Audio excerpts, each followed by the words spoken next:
Today, I'm here though with Jayson Webb from Telsa Media, and Telsa Media has been, quickly becoming a very a leading, results-focused digital marketing agency. They're hailing over from South London into the marketplace, and they have a very strong handpicked team that helps, across the range of digital marketing, services and tasks, from online marketing, PPC, SEO, social media, email marketing, right? So there's a lot of services that they provide. And if, talking about websites, that's, their craft as well. So I'm very pleased to have Jayson with us today on the show. He's the, directing manager of the company. So we are curious to learn more about Telsa Media and how what's their experience in growing the company online. So Jayson, welcome to the interview. Thank you so much, Lucas. It's nice to meet you, like everyone's doing at the moment. But yeah, it's my pleasure to regale you with a bit more information on Telsa Media and how we help people grow their businesses online. Very cool. So yeah, maybe let's get right into it. Like, what would you say? How would you describe it in your own words? What is it that you guys are all about? So we're all about taking someone who needs to acquire their customers from the internet, and we're all about education. We take clients through a journey that educates them on the whole way this whole crazy business works, because there's a lot of jargon around, there's lots of agencies, there's lots of people to choose from, there's lots of freelancers, there's WeWork, there's all of these sort of platforms that you can use and find people that know about digital marketing. And sort of when I worked for one of the world's largest marketing agencies, I found that the education that they were putting out was to really bamboozle the client with all of this technical jargon, keep them in the dark, confuse them, and have them be the small party in this rather than a partner, someone that you educate about how the whole thing works.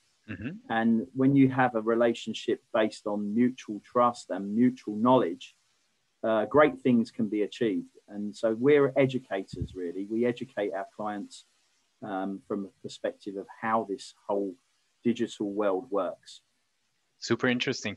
Could you give me an idea, right? So what would be sort of, the typical types of clients that you're working with? Like, is there, a specific vertical? Is it specific sizes of business you're working with? Where do you sit typically?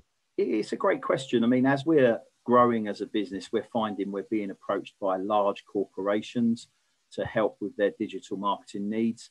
But, our founding customers were small businesses that we grew through digital marketing over the years. So we've got everyone still from one-man bands to large corporations as big as Mitsubishi.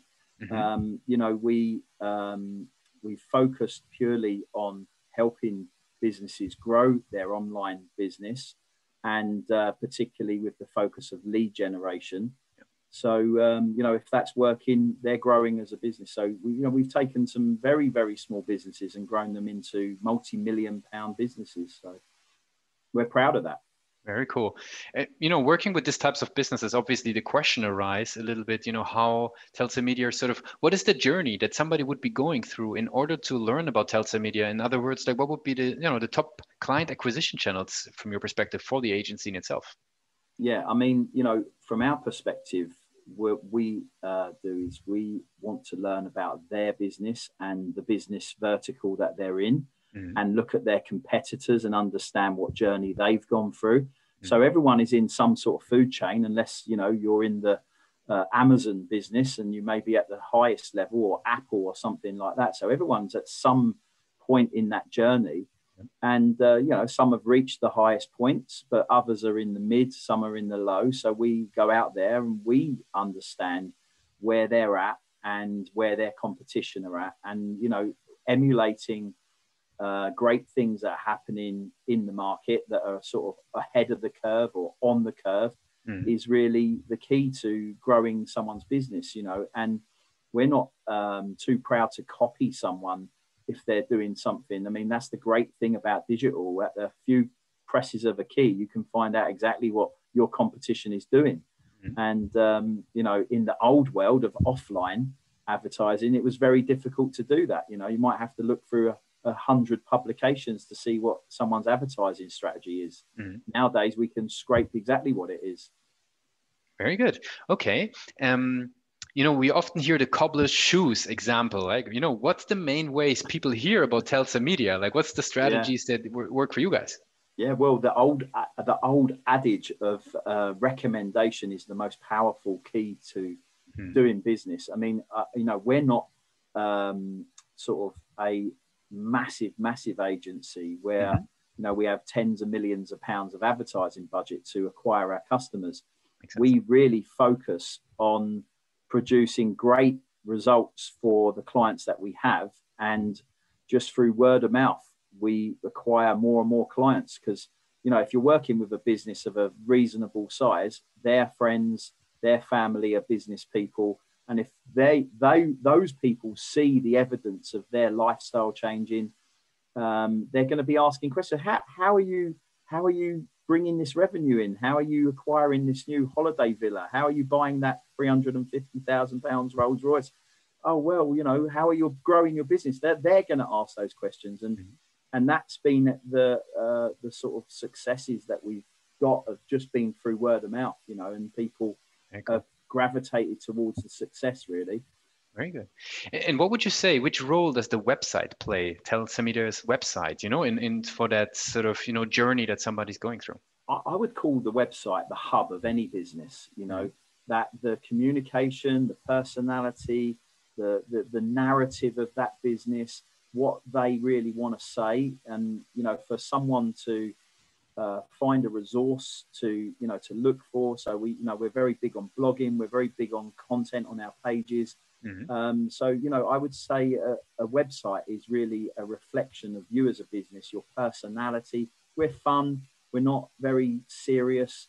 So all of that needs to be translated into a website. And, for anyone that wants to translate something more serious, like might be a funeral parlors, their website's got to be appropriate. So it's very important to have a good website, and obviously conversion from that website is key. It's pointless having a website if you're not getting contacted from the web.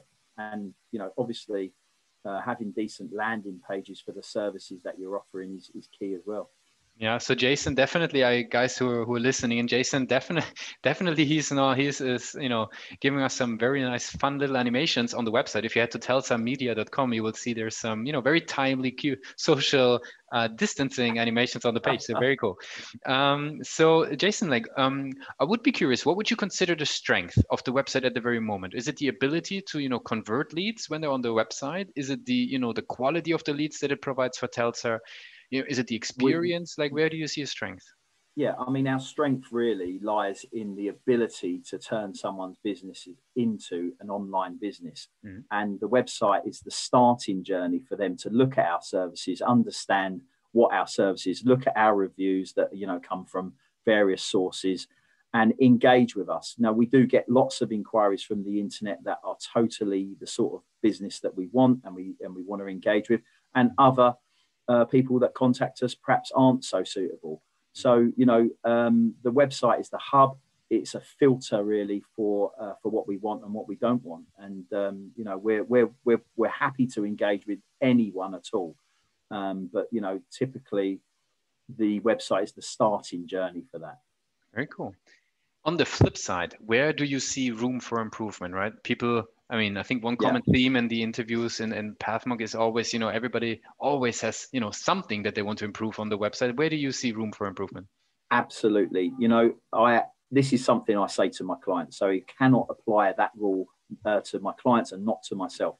A website is never a finished thing. Yeah. You've got to look at a website like your own life. It's not you don't just get to 18 and you go, right, that's it, I'm graduated now, I'm just going to do what I do. No, you learn and you grow and you experience the world and you change and you modify your behavior. And, a website is a living organic thing. It needs to live and grow with the sentiments. As you see, we've got a social distancing graphic on our website.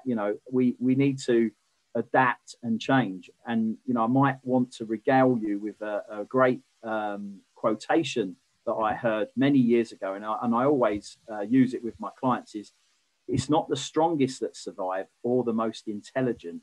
It's the species most adaptable to change. And that was Charles Darwin. And, you know, I use that quite often, probably a bit boring for some clients, but, you know, it really reflects the fact that a website is never finished. You don't build a website and say, right, that's it, it's done. Because, you know, as you know, in the world of conversion, we need to be looking at stats and real stats. We don't want to be looking at or listening to people's opinion. We want to look at the real numbers. Here's a website, there's 1,000 visits.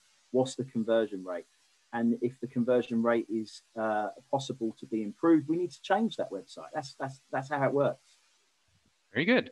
Super interesting. And I couldn't agree more. And I feel actually it's quite, I love this saying that you say there. It's, you know, a little bit counterintuitive because everybody focuses on the strongest, but the most adaptable ones are going to go further. So very interesting. Yeah. And it's not intelligence either. Intelligence doesn't always play the role.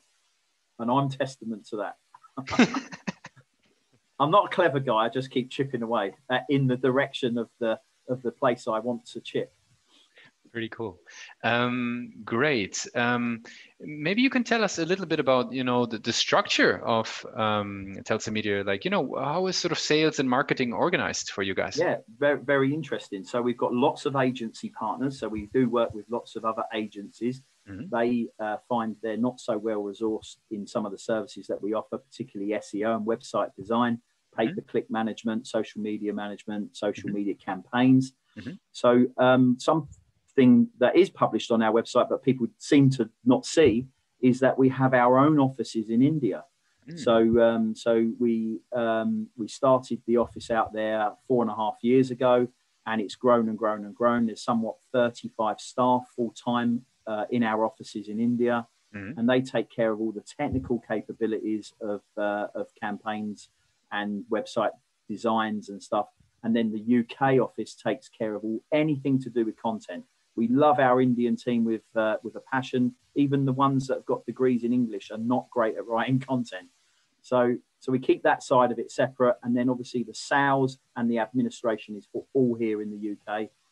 But we do receive a lot of work from agency partners. So, you know, any agencies that are listening to this that want to approach us, we always welcome that sort of business because it's very easy to communicate with people in your own industry. Yeah, what's probably, I'm sure there is, you know, a lot of like small agency owners out there and marketers. Like, what is maybe your advice for them in order to build up such a network of agencies that you've built up? Like, what is something maybe that you can share as an insight that helped you to generate that network of agencies? I think having the visibility is the first thing. You know, the basics of what we do as a business, pay-per-click advertising, SEO, social media campaigns. If you can't do that good for yourself, you shouldn't really be doing it for anyone else. So having that visibility is the first step, and meeting people. I mean, before COVID, obviously, we've done lots of trade exhibitions. We've done some big digital marketing ones at Excel. We met many thousands of other companies that were there exhibiting themselves, that were visiting the show. We do lots of small independent exhibitions, business ones particularly, and we meet all different types of people. So networking is probably one of our biggest skills, and really serving those clients like they mean something. A lot of agencies that come to us say, look, we've tried this before, you know, sort of outsourcing arrangement, and it hasn't worked for us. And that's because the agency that is perhaps helping them view them as almost an opponent and not like a proper client. And that relationship is very, very important to us. So yeah, I would advise any small agencies to start working on the relationships. And, you know, hopefully when we're all over COVID, we can meet and shake hands and go to lunch and, you know, discuss the day-to-day activity that we're all in. And, you know, I think if you help each other, just like the message for the world right now, you can really make great things happen. Yep. Let's switch gears a little bit and learn about you as a leader. What's the type of content that you consume? How do you educate yourself further? Yeah, I'm really massively into self-development. So I started my journey being expelled from school when I was 13 years old. And that's probably one of the best things that happened to me, because that dysfunction in my life really set me on a trend to, you know, rebel against any authority. And I got to a stage in my life where I was sort of living in a bedsit and I didn't have any really decent friends in my life. And I started looking inwardly about, hang on a minute, is it really the fault out there or is the fault here? Mm. And I was very, very lucky in this grotty little bedsit that I lived in to find some books. And one of them happened to be a self-development book some people might know, called How to Win Friends and Influence People. Yep. And I can tell you now that in this kitchen there was a dusty shelf which no one ever looked at, and there was a few books by random authors and this book, and it just the name of the book just caught my eye. I took it up into my room, I started to read it, and as I was reading it, I was really in sort of denial of what I was reading. That he said, for, you know, really, if you want your life to be a certain way, you need to be responsible and you need to take action and you need to be totally accountable for the good, the bad, and the ugly. And the message really didn't get through for many months until I met some other people that were into that sort of subject matter, and I happened to mention, and that set me on a journey of learning about myself and understanding where the flaws were. And, you know, there's a great story about, you know, a basketball player, I think his name was Magic Johnson, one of the best basketball players in history. And he used to watch a video of himself playing after every single game. And when he was challenged on this, thought it was quite an arrogant thing to do. He said, no, what I'm looking for is what's missing from my game that I can add in. And, you know, in so many ways, there's so many similarities to digital. What we're looking for is what's missing. Like that, you know, like Gordon Ramsay, when he cooks, he can taste something. He says, that's missing. Let's add that in and let's test that out on 100 people. Because a recipe that's good for me is not only personal to me, but if it's experimented on 1,000 people, say that's the most amazing bolognese I've ever tasted, is a great test. And websites have a great thing. They're being visited by hundreds, sometimes thousands, sometimes tens of thousands of people. So, you know, one of the real important things is that change, that philosophy. So my philosophy on life doesn't change apart from I have to change. So I'm learning all the time. I'm always apologizing. I'm always learning. Mm-hmm. And, you know, there's so many resources online now.